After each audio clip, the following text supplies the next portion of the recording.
Bon, est-ce que je suis en train de me mettre dans marde, moi? Salut, c'est PL Cloutier, bienvenue dans une toute nouvelle vidéo où je vais probablement me mettre dans le pétrin. Je sais pas si vous avez vu sur YouTube, il y a une trend, une tendance des YouTubers qui lisent les préjugés à propos d'eux. Puis avec tout ce qui s'est passé dans l'actualité depuis une semaine, je me suis dit que ça pourrait valoir la peine de virer ça et faire une vidéo les préjugés à propos des influenceurs. Parce qu'il y a des gens qui ont des préjugés. J'ai passé la semaine dernière à ne pas émettre de commentaires à propos de tout ce qu'il s'est dit dans l'actualité à propos des YouTubers. Mais honnêtement, j'avais envie de prendre un pas de recul sur tout ce qui se passait. Je l'ai mis dans ma story sur Instagram. Je voulais pas prendre position parce que ça concerne un ami à moi et peu importe ce que je vais dire va probablement pas être très impartial. Puis aussi, je trouvais que j'avais rien de pertinent à ajouter à tout ça, mais j'ai trouvé quand même la semaine difficile de voir tous les jugements que tout le monde se permettait à propos des influenceurs, entre guillemets, et surtout tout le monde qui se permettait de faire des blagues, tout le monde qui se permettait de faire des commentaires très mesquins, des commentaires qui étaient souvent déguisés en blague, mais qui vraiment fallait gratter beaucoup d'épaisseur pour trouver où était la blague dans le commentaire. Alors j'ai préféré attendre à aujourd'hui pour faire une vidéo les préjugés à propos des influenceurs. Puis j'ai pris plein de notes d'affaires qu'on dit souvent à propos des YouTubers, des gens qui font des trucs sur Internet, des influenceurs. Puis vraiment de façon complètement non objective, à partir de seulement ma perspective à moi, qui est tout sauf détachée. Je vais essayer de répondre, peut-être en donnant des exemples par rapport à moi-même. Peut-être pas. Peut-être en donnant des réflexions que j'ai sur le travail d'influenceur. Je vais essayer de répondre à ça. Alors, à quoi bon me mettre dans le pétrin avec une vidéo à propos des méchants influenceurs si c'est pas en buvant un bon verre de vin? Ouais! Ah, ça faisait un bout que j'avais pas fait de vidéo, mais je suis encore aussi gossant. Cheers!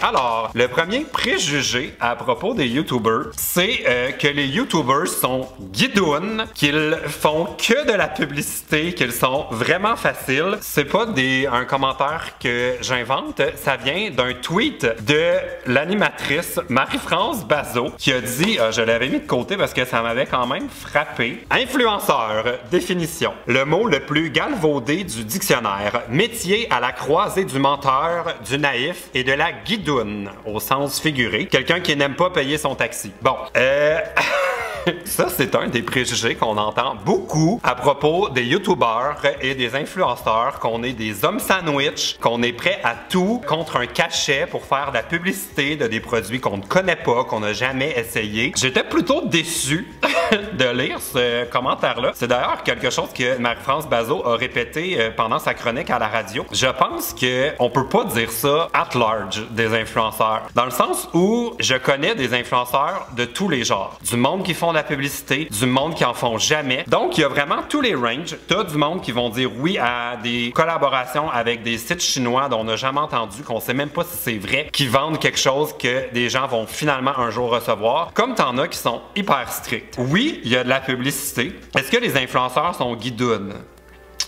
C'est dur de répondre parce qu'il y en a que oui, il y en a que non. Il y en a, je trouve, qui font beaucoup de partenariats avec les marques. Il y en a, je trouve, qui pourraient en faire plus. Dans un cas personnel, je vais parler de ce que je connais, c'est-à-dire mes propres projets. Je peux vous dire que je suis toute sauf guidoune et j'en fais quand même une fierté de bien choisir les projets avec lesquels j'ai envie de m'associer. Je pense que quiconque a collaboré avec moi pourrait le dire. Je fais très peu de compromis sur mes contenus pour faire de l'espace à une marque. Pour moi, il faut que ce soit hyper logique, il faut que ce soit très authentique, quelque chose que j'aurais dit même si j'avais pas été payé pour le dire. Et je vous dis pas que ça a pas fait en sorte que quelques-uns de mes projets ne sont pas arrivés à terme au grand désarroi de tout le monde dans le processus parce que à la fin de ma journée, pour moi, c'est beaucoup plus important de respecter mon intégrité que d'avoir un chèque. Pas plus tard que la semaine dernière, j'ai refusé une campagne où on m'offrait 6 000 $ pour des photos sur Instagram. Je l'ai pas fait parce que je sentais qu'il y avait pas quelque chose de naturel entre moi et le produit. Fait que quand on renforce l'image que les YouTubers sont prêts à tout contre de l'argent ou les influenceurs sont prêts à tout contre de l'argent, faut pas gratter très longtemps pour voir que c'est pas le cas. La plupart des gens qui sont là depuis longtemps sur les médias sociaux, je pense qu'ils ne prennent pas leur partenariat avec les marques avec le dos de la cuillère. Au contraire, c'est 95% de nos problèmes. J'aime pas ça dire problème. C'est 95% de notre travail d'essayer de faire comprendre aux compagnies qu'au-delà du fait qu'on nous engage pour une publicité, il faut aussi qu'on se respecte dans tout ça, que ce soit cohérent. Et puis qu'au final, nos vrais boss, c'est pas eux, ben c'est vous, c'est les abonnés. Donc, je pense que de dire qu'on est des guidounes, c'est un petit peu... c'est vraiment un raccourci. Prochain préjugé. Ça, je l'ai vu souvent. J'ai pas d'exemple pour dire ça. Mais c'est que les influenceurs sont narcissiques. Ça, je peux pas me défendre. Je suis vraiment narcissique. C'est une joke. Je pense que ça prend une certaine dose d'égocentrisme ou en tout cas d'estime envers soi-même pour faire ce qu'on fait. Parce que c'est certain que quand on prend la caméra, on décide pas de filmer ce qu'on voit. On décide de se montrer en train de voir quelque chose. Et ce geste-là est en soi un choix de décider que ce qui est important, c'est moi. Bon, est-ce que les influenceurs sont narcissiques? Faut quand même avoir la mémoire courte pour penser ça parce que on n'a pas à chercher très loin des exemples de vedettes qui ont des magazines dans leur nom, des talk shows qui portent leur prénom. Je pense à Ellen DeGeneres. Est-ce qu'on dirait qu'elle est narcissique parce que son émission porte son nom? Je pense à Marie-Pierre Morin qui fait ça. Moi, maintenant, qu'il le fait avec plcloutier.com. C'est-tu du narcissisme ou c'est comme avoir mis le doigt sur quelque chose qui fonctionne en termes de marketing? Je le sais pas. Je sais, par contre, que régulièrement, j'ai voulu faire des projets avec les marques où je n'étais pas dans la photo, où vraiment l'accent était mis sur le produit et à tout coup, c'est revenu en disant désolé, on n'approuve pas ta photo ou ton contenu, il faut vraiment que tu sois dedans. Je me dis si les marques y tiennent autant, c'est qu'ils doivent avoir étudié la patente, ils doivent avoir une raison logique. Puis je le sais, je le remarque aussi dans mes publications, à peu près à 90% du temps, une photo dans laquelle je suis va obtenir plus d'interactions, plus de likes, plus de commentaires qu'une photo où je montre quelque chose que j'aime ou que j'ai vu. Est-ce qu'il y a une dose de narcissisme? Définitivement. Est-ce que c'est une raison pour juger puis dire c'est toute de la boîte, ils sont narcissiques? Je pense pas. Je pense qu'il y a quelque part entre les deux. Le prochain préjugé, c'est comme une réaction plus qu'un préjugé. Mais ça, je vois ça à chaque fois qu'on parle de moi ou d'un de mes camarades youtubeurs dans les médias. Il y a toujours quelqu'un pour aller écrire « Hein? Qui ça? Je n'ai jamais entendu parler de lui, jamais entendu son nom. » La semaine dernière, il y a même eu un tweet de l'actrice, la comédienne et metteur en scène Danielle Lorrain, qui a tweeté, je vais vous le lire pour pas me tromper. Bon, je trouve la compagnie de taxi Diamond bien correcte et le chauffeur qui a été pris dans cette histoire très patient. Et l'influenceur, qui déjà?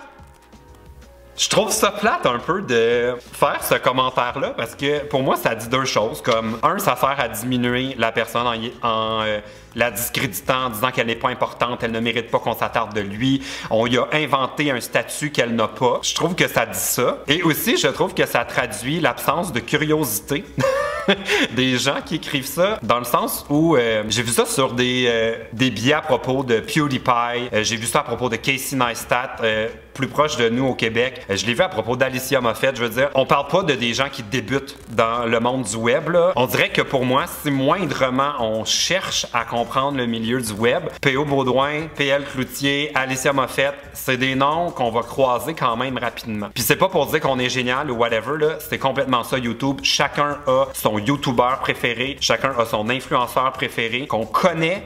Et les autres, on les connaît pas. Mais d'aller essayer de discréditer quelqu'un en écrivant « Je m'ai entendu parler de lui », pour moi, ça témoigne pas de grande curiosité de la part des auteurs de ces préjugés. Prochain préjugé! Oh mon Dieu, je suis en train de me mettre dans le pétrin.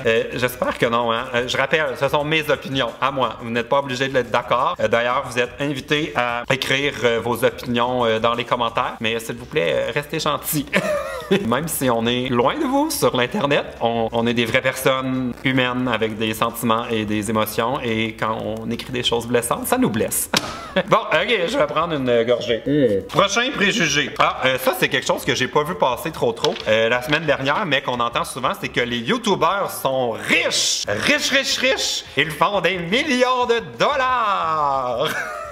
Bon, ça c'est extrêmement délicat pour moi de répondre à ça parce que, en toute humilité puis vraiment en toute gratitude par rapport à ça, je le sais que je suis parmi les youtubeurs privilégiés au Québec. Je suis de ceux qui ont le luxe de pouvoir refuser des projets quand on n'est pas 100% convaincu qu'on a envie de le faire. J'ai cette chance-là de bien gagner ma vie grâce à YouTube. Je sais que tout ce que je vais dire va être perçu de cette façon-là, comme ah oui, on sait bien, lui, il peut dire ça, mais je suis aussi extrêmement conscient de la chance que j'ai et aussi extrêmement conscient que c'est pas le cas pour tout le monde. Donc, est-ce que les youtubeurs sont riches? Il y en a que oui, il y en a que non, mais quand je compare au niveau d'intérêt qu'on reçoit du monde qui nous suivent, puis surtout de la quantité de gens qui nous reconnaissent quand on sort de la maison, je pense qu'on n'a pas du tout à être gêné de bien gagner notre vie. Quand je compare les revenus qu'on peut gagner versus ce que des animateurs de radio vont faire ou des gens qui font de la télévision ou tout ça, je considère pas que nos tarifs sont exagérés et surtout, on gagne notre vie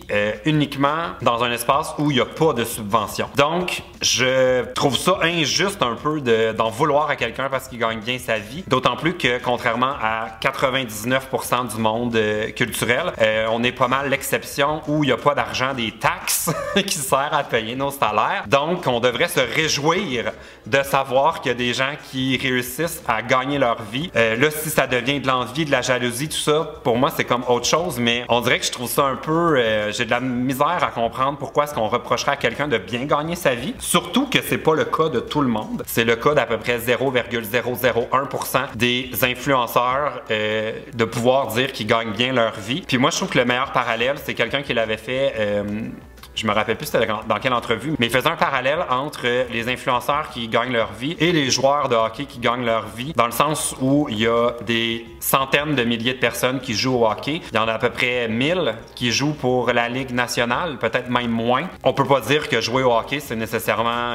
tous les joueurs de hockey sont riches. Il y en a qui le font pour le plaisir, il y en a qui le font comme un truc à temps partiel, et il y en a qui gagnent extrêmement bien leur vie. Tant mieux pour eux, mais de dire que les influenceurs sont riches, des fois, je trouve que c'est utilisé comme un argument pour essayer de jouer sur l'espèce de jalousie ou l'envie mesquine qu'une partie du public pourrait avoir. Et je trouve ça plate parce que c'est pas le cas tout le temps.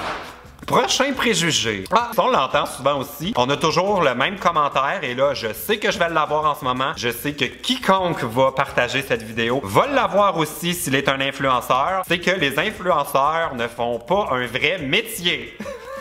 Ça n'a pas rapport. C'est pas parce qu'on fait un travail qui est atypique, qui n'est pas dans le guide des choix de carrière là, au secondaire, qu'on n'occupe pas un travail, dans le sens qu'on reçoit un salaire pour un effort. Bon. À partir de où c'est un métier, à partir de où c'est une passion, à partir de où c'est notre vie personnelle qu'on... Mais c'est extrêmement flou, puis ça, je vais être 100% d'accord avec ça. La frontière entre notre travail, entre notre vie personnelle, le fun, le côté moins le fun, tout ça est extrêmement flou. Même ma famille a de la difficulté à comprendre. Moi-même, je ne sais pas toujours où tracer la ligne entre... travail, vie personnelle. Donc, je peux comprendre que pour tout le monde, c'est flou, mais on dirait que je trouve ça quand même plate de discréditer le sérieux de la démarche des influenceurs sous prétexte qu'ils font pas un métier plus standard, qu'ils font quelque chose d'un peu atypique, puis qu'après ça, on leur dit... voyons, vous travaillez pas, vous faites ça en pyjama à la maison, vous faites des vidéos, vous déballez des trucs dans votre chambre. Franchement, c'est pas sérieux. Très peu d'influenceurs qui feraient cette vie-là. De la façon qu'elle est décrite, j'en connais peu pour qui ça durerait très longtemps. En tout cas, moi je considère que c'est un vrai métier. Au nombre d'heures que je passe sur mes affaires, j'ai l'impression que c'est une vraie job. Des fois même, j'ai l'impression que c'est 2 jobs. Bon, prochain préjugé. Les influenceurs n'ont aucune morale. Ça, je suis obligé de blâmer plusieurs influenceurs qui ont commis des gaffes. qui ont un peu qui ont volé la vedette, si on veut, au niveau de la couverture médiatique qu'on fait du web. Je pense à Logan Paul, plus récemment PO. Bon, est-ce que les influenceurs n'ont aucune morale? J'ai pensé à ce préjugé-là en voyant passer un tweet du chroniqueur de La Presse, Hugo Dumas, qui a partagé un truc de Auschwitz, le musée, dans le fond, le mémorial d'Auschwitz, qui disait « Faites attention si vous venez visiter notre site, c'est pas l'endroit pour faire faire des belles photos puis vous tenir en équilibre sur une rail quand on sait tous les drames qui se sont passés là. Et Hugo a pris la balle au bon dans la folie de l'influenceur bashing la semaine dernière pour dire « Pendant ce temps, d'autres influenceurs et Instagrammeurs se mettent en scène à Auschwitz. Insérez ici votre sacre préféré. » Bon, à part jeter de l'huile sur le feu, j'ai trouvé ce commentaire plutôt impertinent. Parce que sur les photos relayées par le mémorial d'Auschwitz, ce ne sont pas des influenceurs, ça a l'air d'être des touristes qui sont là, qui se sont pris en photo. Je veux dire, la qualité des images qui sont partagées, pour moi, ne sont pas qualité influenceur Instagram. Ça a vraiment juste l'air d'être des photos de du monde qui était en visite là. Fait que là, les influenceurs ont un petit peu le dos large. Prochain préjugé. Ah, les influenceurs sont des courageux de gratuité. Et ça nous vient d'un tweet par un de mes chroniqueurs préférés parce que je sais qu'il adore les influenceurs. Sylvain Ménard, qui avait fait une chronique complète dernièrement dans le journal Métro pour déverser sa haine des méchants influenceurs. Ben là, cette semaine, il a tweeté. Bon, ben, je vais vous passer le début, là. Il parle de PO avec des termes quand même méchants. Il dit « Vive les influenceurs et autres courageux de gratuité dans le genre. » Bon. Je pense que les gens qui travaillent dans les boîtes de relations de presse vont pouvoir vous dire que les influenceurs sont à peu près le contraire de des courageux de gratuité parce qu'il y a une grosse tendance en ce moment à laquelle j'adhère qui est de refuser les trucs gratuits qu'on nous envoie par la poste dans l'espoir qu'on en fasse une publication. Enjoy Phoenix a fait une vidéo brillante à ce sujet-là que je pourrais mettre dans la barre d'infos si vous voulez comprendre un peu la réflexion qu'il y a derrière ça. On nous envoie une quantité de colis non sollicités, généralement accompagnés de gourdes, de lacets pour accrocher nos clés, de stylos, de tabliers, toujours à l'effigie de la marque qui nous envoie ceci. Et dans un geste écologique et un peu parce qu'à un moment donné, il y a une limite du nombre de tabliers qu'on peut porter dans une année. On est plusieurs YouTubeurs à avoir pris comme position de refuser les envois gratuits, les bébelles qu'on veut nous envoyer, les cadeaux. Alors vraiment dire qu'on est des courageux de gratuité, je pense que c'est mal nous connaître.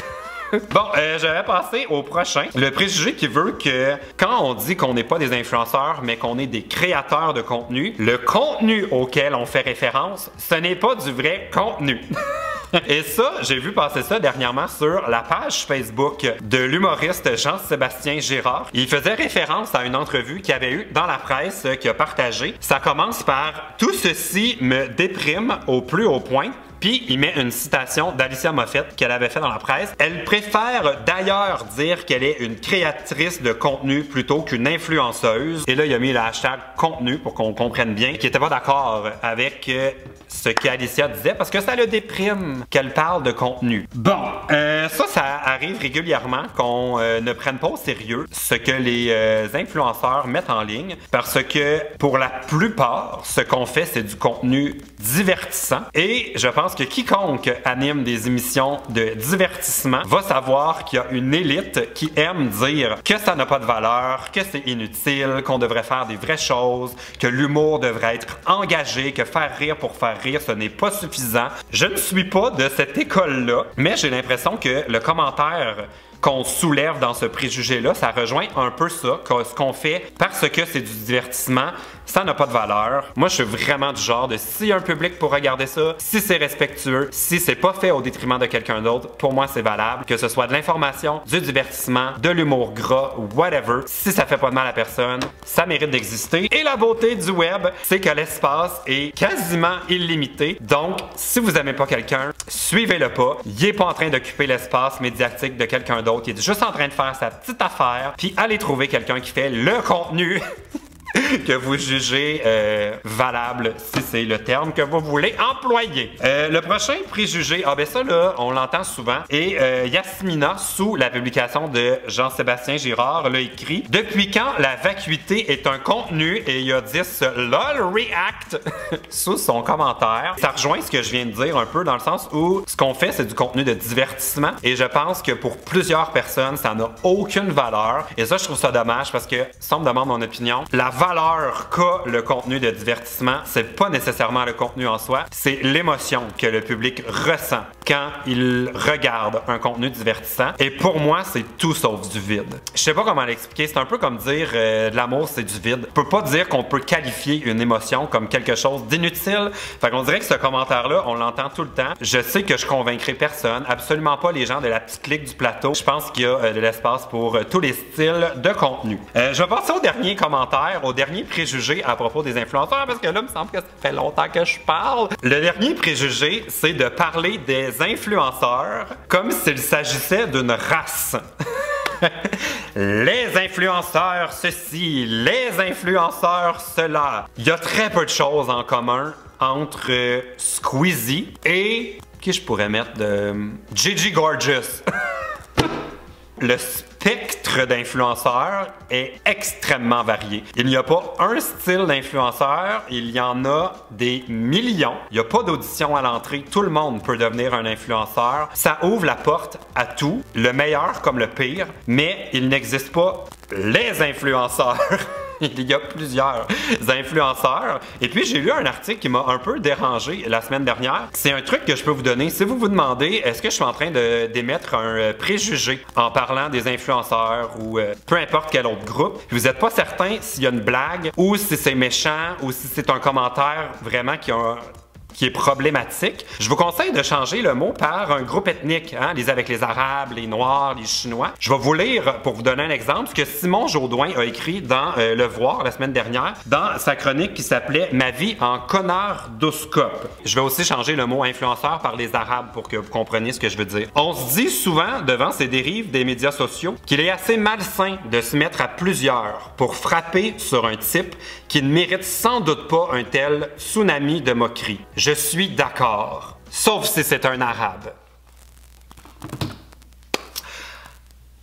Alors voilà, c'était la conclusion de cette vidéo. J'espère que je me suis pas trop mis dans le pétrin. Je vous invite encore une fois à écrire dans les commentaires s'il y a des choses que j'ai dites avec lesquelles vous êtes plus ou moins d'accord ou en fait avec lesquelles vous êtes vraiment d'accord. Je vous invite à émettre votre opinion de façon très respectueuse dans les commentaires. Je vous le dis tout de suite, je ne vais accepter aucun commentaire qui commente la gaffe de PO de la semaine dernière. Je pense que là, il y en a eu assez comme ça. Ça fait que si vous avez quelque chose d'intéressant à ajouter à la discussion, gênez-vous pas pour utiliser la boîte des commentaires, de donner un thumbs up à cette vidéo et de rester abonné à cette chaîne pour voir d'autres vidéos où je vais être en mode positif parce qu'il faut être positif des fois dans la vie.